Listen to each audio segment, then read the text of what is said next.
Speaking of eternal recurrence, you put a lot of holes in some of its posits. I wanted to speak a little bit about that. I mentioned before that eternal recurrence also doesn't work because if you have an imagination of some sort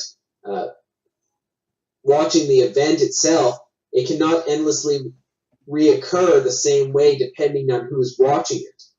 It's not just within the objective reality of the cosmos, but also in the interior reality of the cosmos. Well, that's called parallax. You know, everything has, you know, if you're sitting 10 feet away from me and we see a little cricket hop by, I'm going to see the cricket from a slightly different angle than you are, and maybe I notice something about the cricket that you don't, or vice versa.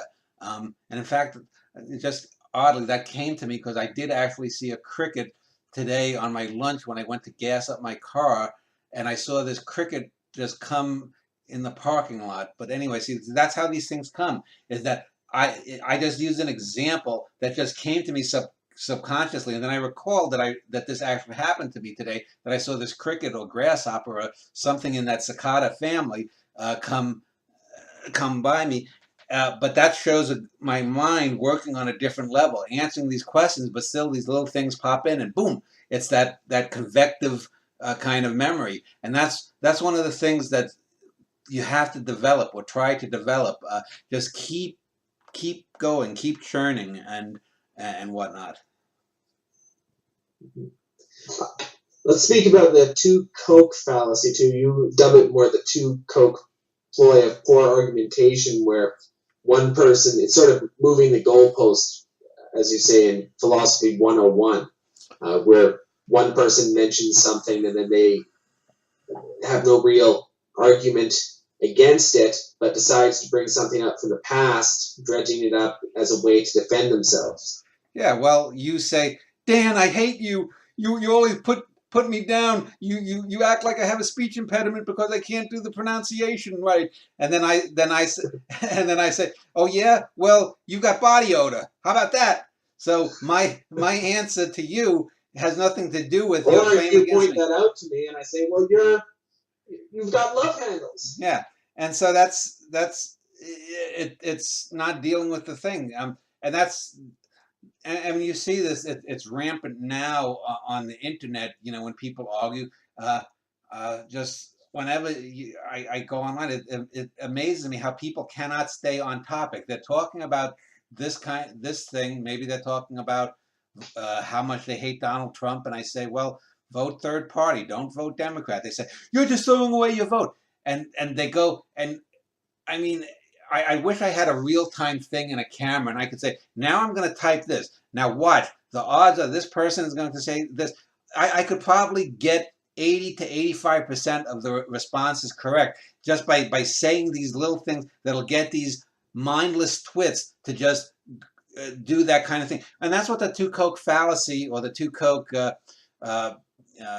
dialectic failure is that people don't think rationally, they don't think logically, and so they fall back onto these crutches, which is basically "and you." The movie E2 Mama Tambien, which was about 10, 11 years ago, which is "and your mother too." It's that kind of argument that I don't have a real argument against you, but I hate you. Your mother wears army boots, that kind of thing, and it has nothing to do with what the other person has claimed. Now, it could be that it is a fallacy if you say that something that's clearly wrong about me. You know that I like to stick my finger up a wild cat vaginas or something. You know, and that's ad hominem, yeah, isn't it? Well, it would be ad hominem too, but it would also be something that you're saying fallacious, and I come back and use a different another fallacy. What I'm saying against you could be fallacious. You may not have body odor, and so there you could say it's a two Coke fallacy. But I could also be saying something deliberate that oh yeah, well you're so dumb you failed your geology test, and maybe you did, and so that's not fallacious, but it's again utterly beside the point of the claim that you made against me. Just as a tangent to this, I think that poor argumentation tactics can work if you know your opponent. I remember watching William F. Buckley and some of these other debaters, and if he had a skilled debater like James Baldwin, he couldn't get away with this. But I think Buckley actually used some tactics that would be considered poor argumentation just because he knew his opponent well and he could get away with it. Yeah, they wouldn't notice it. He set snares, and they would walk into it. And this is one of the reasons why, just to speak politically, I disagreed with William F. Buckley's political opinions 9 times out of 10, but I admired the man, even when I knew he was wrong, even when he did hold what you would call elitist, racist views, because he was so goddamn smart in a lot of things. People talk about Buckley and how Gore Vidal supposedly got the better of him in the 1968. If you've ever seen, there's a great documentary about William F. Buckley and Gore Vidal and their debates. Best of Enemies? Yeah, something like that. So that's I watched it. Yeah, that's a good documentary. And really, I think people always say that Gore Vidal won because most of the people that make these kinds of documentaries are liberals. But I think at very worst, Buckley held him to a draw, and I'd say Buckley actually got the better of him. The reason they say Buckley lost is... I didn't watch all of the... I think they debated for something like 9 hours, so yeah. I don't remember watching all of it, but I seen the early clips, and I think Buckley wasn't really prepared for Vidal, so he lost the early ones, but I think that he caught up and was winning towards the end. He did have his blow-up towards the end, too, when Gore Vidal called him a crypto-Nazi. Yeah. But that was just him in a fury. Yeah, and that's the thing that people remember, those kinds of moments where Buckley lost and said, I'm going to knock you in the damn face. Here's someone who committed a far worse philosophical fallacy by just name calling essentially as a way to stir him up, and yet Buckley made I don't agree with most of his points. I think I agree probably with Vidal more, but Vidal has a sort of a dilettante quality to him, and his views aren't as unique as Buckley's either. Even though Buckley was wrong for the most part, it's almost as if Vidal is sort of drawing from the same well of libtards, whereas Buckley was uniquely conservative. Yeah, and that's one of the things. Like, the Firing Line has its own YouTube channel, and I've watched probably about 20 to 25 hours of it over the last 2 months, here and there, just listening in the background as I'm gathering notes for a play or something.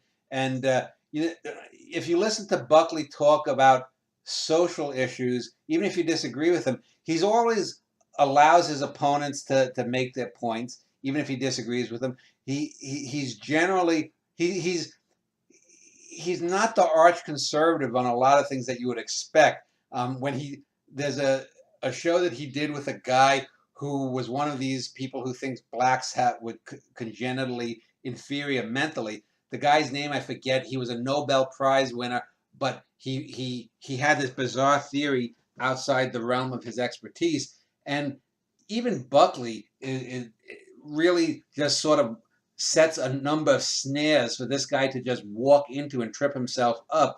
So Buckley's a fascinating figure.